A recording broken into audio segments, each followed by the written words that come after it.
मेरे प्यारे बच्चों, आप कक्षा 9th में आज हम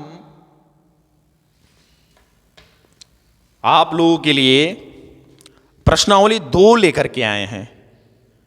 इससे पहले हमने प्रश्नावली 1A बहुत अच्छे ढंग से हमने आपके सामने प्रश्नावली एक एक प्रश्न 1 नंबर से लेकर 15 नंबर तक हमने आपके लिए हल कर वीडियो के माध्यम से हमने आपके पास पहुंचाया। अब उसी के जस्ट बाद चलते हैं अगले अभ्यास 1B की तरफ। प्रश्नावली 1B की तरफ चलते हैं। इसका पहला प्रश्न है, देखिए, निम्नलिखित पूर्णांकों के योगात्मक प्रतिलोम लिखिए। हमने पहले ही अभ्यास में हमने योगात्मक प्रतिलोम और गुणात्मक प्रतिलोम ये सब चीजें हमने आपको बताया था। तो वैसे ही इन नंबर्स का भी आप योगात्मक प्रतिलोम निकालिए। चलिए हम एक एक करके आपको इंडिकेट करते हैं। पहला है -7, तो लिखिए -7 का योगात्मक प्रतिलोम बराबर। हमने उस दिन बताया था पहले चैप्टर में कि जिस नंबर का भी योगात्मक प्रतिलोम पूछे उसको आप पहले तो ब्रैकेट्स में रखिए। -7 ब्रैकेट्स में हो गया और ठीक ब्रैकेट्स के पहले माइनस लगा दीजिए और उसके बाद आगे ब्रैकेट्स खोल करके आप इंडिकेट कर दीजिए उसको। यहां पे ब्रैकेट्स खोलेंगे तो अंदर भी माइनस है, बाहर भी माइनस है, तो माइनस माइनस प्लस हो जाएगी, तो ये हो जाएगी 7। तो -7 का योगात्मक प्रतिलोम 7 हुआ। वैसे भी हमने उस दिन बोला था आपसे कि किसी भी पॉजिटिव नंबर की योगात्मक प्रतिलोम निगेटिव होती है और किसी निगेटिव की पॉजिटिव, यानी प्लस का माइनस, माइनस का प्लस। तो आइए इसी तरह सारे नंबर्स का हम प्रतिलोम निकाल लेते हैं। यहां पे 0 है, दूसरा नंबर से है 0, तो 0 का योगात्मक प्रतिलोम बराबर। इसमें भी आप माइनस इंडिकेट करेंगे, लेकिन आपको यह पता होना चाहिए 0 एक ऐसी नंबर है जिसके लिए माइनस नहीं इंडिकेट किया जाता है, तो सिर्फ इसको 0 लिख दीजिएगा। ठीक है।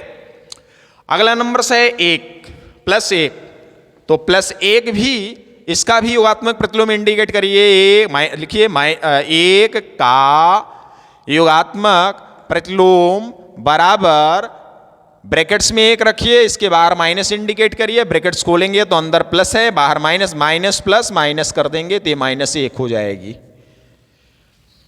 आ रहा है समझ में? बहुत अच्छा। तीसरी के बाद अब चौथी नंबर इसमें है क्वेश्चन, माइनस में ब्रैकेट्स के अंदर A + B। अब फिर इसकी भी लिख लेते हैं कि -A + B का योगात्मक प्रतिलोम बराबर। यहां पे A + B पहले से माइनस में है, तो इसको हम एक ब्रैकेट्स और लगा देते हैं, ये मझला ब्रैकेट्स लगा देते हैं।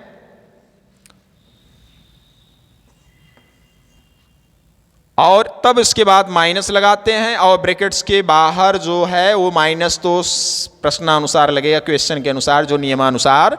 और क्वेश्चन आपका A + B पहले से है, फिर इसको हम हल करते हुए आगे बढ़ेंगे तो ये आपको देख सकते हैं कि ये माइनस मझला कोष्ठक अगर हटेगा तो ये माइनस माइनस प्लस हो जाएगा, तो सिर्फ बचेगा हमारा ब्रैकेट्स में A + B।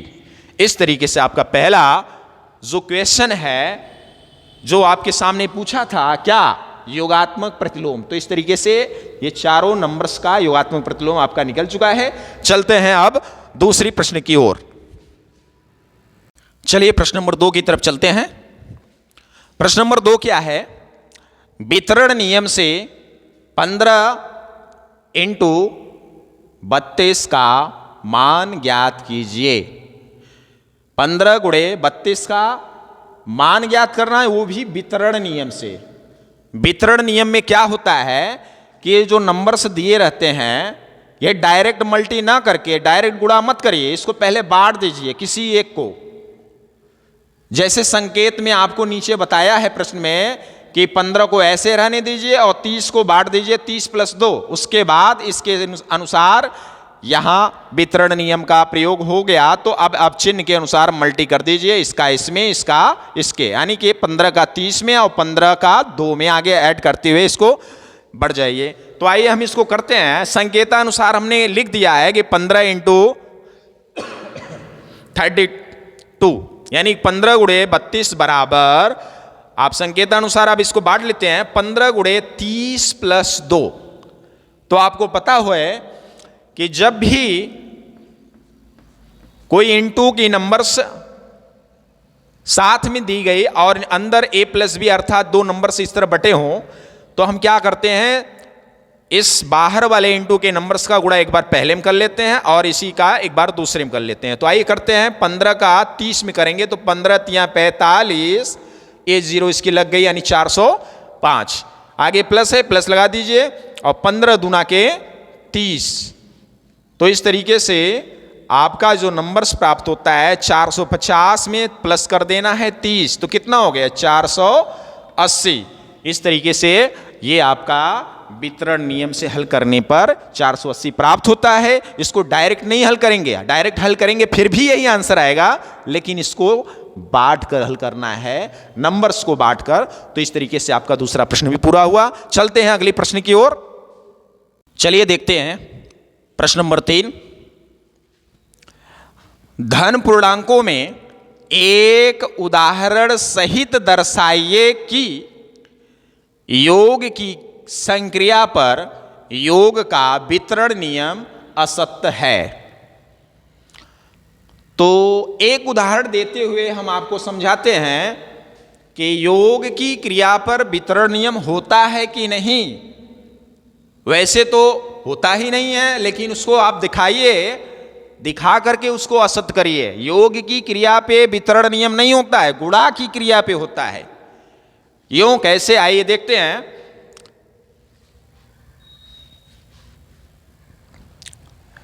मान लीजिए, माना a बराबर 2, b बराबर 3 और c बराबर 4। आइए इसको हम योग की संक्रिया पर वितरण नियम का एक पैमाना गुणधर्म इंडिकेट करते हैं, जो होता नहीं है फिर भी इसका स्वरूप गुणा की संक्रिया पे होता है, उसी के तरह बताते हैं कि a प्लस ब्रैकेट्स में b प्लस c बराबर इसका इसके साथ, क्योंकि गुणा में होता है तो गुणा की संक्रिया में होता है ना। अब इसमें होता नहीं है फिर भी दिखानी वैसे ही पड़ेगी। a प्लस b, बीच में प्लस है, और a प्लस c। अब इसको इसी के ऊपर हमें ट्रांसफर करना, अर्थात वो वैल्यू जो माने हो उसको हमें इस पे रखनी है और रख के बतानी है कि क्या ये सत्य है कि योग की संक्रिया पर योग का वितरण नियम होता है कि नहीं।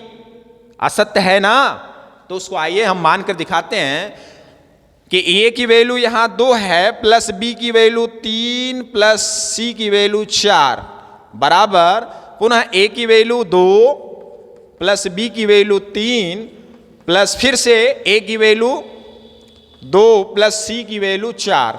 अब इसको आगे हम हल करके देखते हैं। अगर दोनों पक्ष बराबर हो जाते हैं तब तो होती है योग की संक्रिया पर वितरण नियम योग का, वैसे होगा नहीं। चलिए चेक करते हैं। 2 यहां पे हो गया, प्लस ब्रैकेट्स को हल कर लेते हैं, 4 3 7, आगे बराबर के नीचे बराबर देते चलिए, इधर से 3 2 5 प्लस 4 2 6।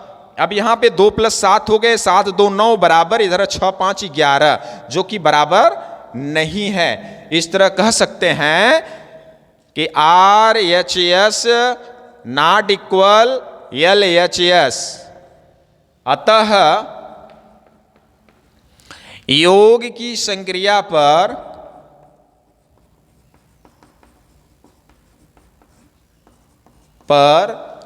योग का वितरण नियम नियम असत्य है। इस तरीके से आपका प्रश्न सॉल्व हो गया, हल हो गया। चलते हैं अब अगली प्रश्न की तरफ। चलिए चौथे प्रश्न की तरफ चलते हैं। प्रश्न है, दर्शाइए कि पूर्णांकों में योगात्मक नियम अद्वितीय होता है। पूर्णांकों में योगात्मक नियम अद्वितीय होता है। तो आइए, दर्शाने के लिए बोला है तो इसको भी इसी तरह जैसे आप इसके पहले वाला दर्शाए हैं तो देख लेते हैं। आपको यह ध्यान देना होगा कि योगात्मक नियम जो होता है, जैसे कि अगर कोई नंबर्स मान लीजिए, पहले माना, क्योंकि बिना पूर्णांक और नंबर लिए आप इसको इंडिकेट नहीं कर सकते, दर्शा नहीं सकते, तो a बराबर कुछ भी मान लीजिए 1 2 3 4 5 6, हम मान लेते हैं 5, और b बराबर 7। तो आइए दर्शाते हैं इसका योगात्मक नियम। योगात्मक नियम के अंतर्गत अगर हम a प्लस बी को जोड़ते हैं अथवा b प्लस a को जोड़ते हैं तो दोनों के आंसर अगर सेम आते हैं तो वही अद्वितीय है। अद्वितीय का मतलब होता है उसके अलावा कोई दूसरा आए ही ना। तो आइए चेक करते हैं, a प्लस बी बराबर b प्लस a, यहां लिख दीजिए तब a प्लस बी बराबर b प्लस a। आइए रखते हैं a की वैल्यू क्या है 5, प्लस b की वैल्यू कितनी है 7, बराबर यहां b की वैल्यू 7 प्लस a की वैल्यू 5। तो इस तरह अब इसको ऐड करिए, देखते हैं क्या होता है। 7 5 12 और प्लस इधर 5 7 वो भी 12, तो आपस में बराबर हो गए हैं, प्राप्त हो गए आंसर। तो इस तरीके से आप कह सकते हैं कि पूर्णांकों में योगात्मक नियम अद्वितीय होता है। मतलब अगर दो नंबर्स को जोड़ें, चाहे उसको पहला दूसरे के साथ चाहे दूसरा पहले के साथ, तो दोनों का आंसर एक ही आता है। तो आप यहां नीचे इंडिकेट कर दीजिए RHS बराबर LHS। अतः लिख दीजिए पूर्णांकों में योगात्मक नियम अद्वितीय होता है। हो गया, यह प्रश्न भी हो गया। चलिए अगले प्रश्न की तरफ चलते हैं। चलिए प्रश्नावली 1B का अंतिम प्रश्न की तरफ चलते हैं। प्रश्न है, निम्नलिखित संख्याओं में से धन पूर्णांक छांटना है। यानी ये सारे क्वेश्चन आपके दिए गए जो हैं यहां पे लिखे गए थे, उसी को हमने यहां ऊपर लंबवत लिख दिया है ताकि इसको हम डायरेक्ट हल डालकर हल कर सकें। तो आइए देखते हैं कौन सी संख्या धन में है। धन मतलब प्लस में, ध्यान देना सभी लड़के। क्या है पहला प्रश्न, 8 माइनस 6, 8 में से 6 गया 2, जो कि प्लस में आई है, तो इसके पीछे लिख दीजिए धन पूर्णांक।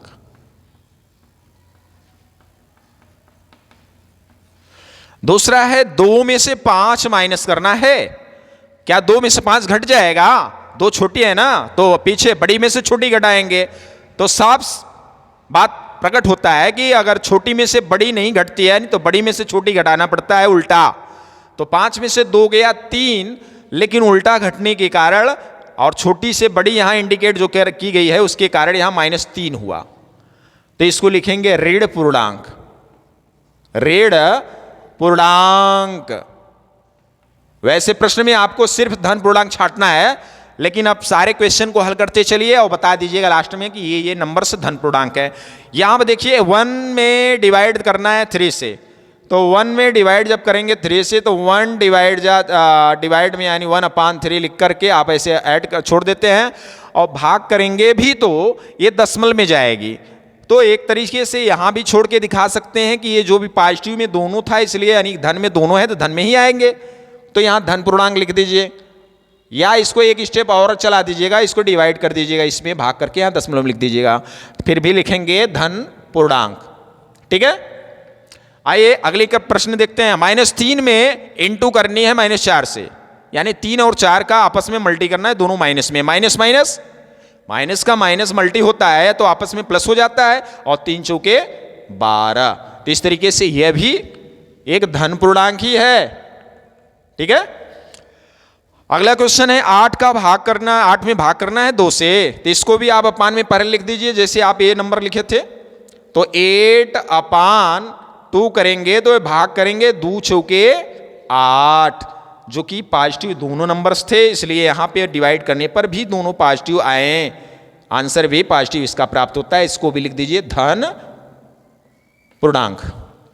आगे है -5 का मल्टी करना है 3 के साथ, तो माइनस ये है, ये प्लस में है, तो माइनस तो आएगा ही, फिक्स है, और 5 यहाँ के 15। इस तरीके से यह ऋण पूर्णांक प्राप्त होती है।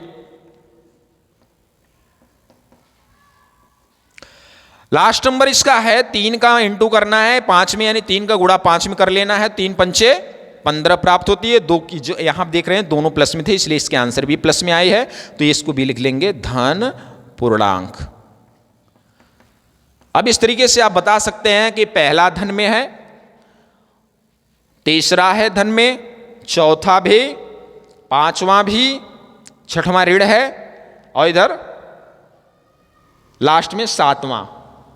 1 2 3 4 और 5, ये 5 के आंसर धन पूर्णांक में आए हैं। अब यहां पे आपका ये दूसरा चैप्टर समाप्त होता है। बंधुओं, मेरे प्यारे बच्चों, हम आपसे बताए थे पहले वीडियो में भी प्रश्नावली 1 ये पढ़ाते समय कि मैथ अभ्यास की चीज होती है, इसको कॉपी में लेकर लिख लिख कर अभ्यास करिए,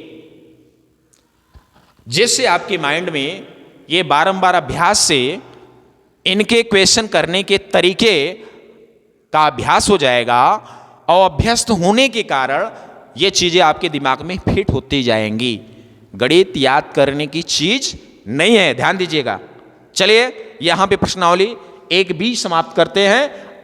आगे की प्रश्नावली आपको अगली वीडियो में प्राप्त होगी। ये प्रश्नावली छोटी थी, अब आगे की हो सकती है प्रश्नावली आपको बड़ी होने के कारण पार्ट 1 पार्ट 2 करके प्राप्त होगी। तो चलते हैं, आज की ये अभ्यास यहीं समाप्त करते हैं। जय हिंद।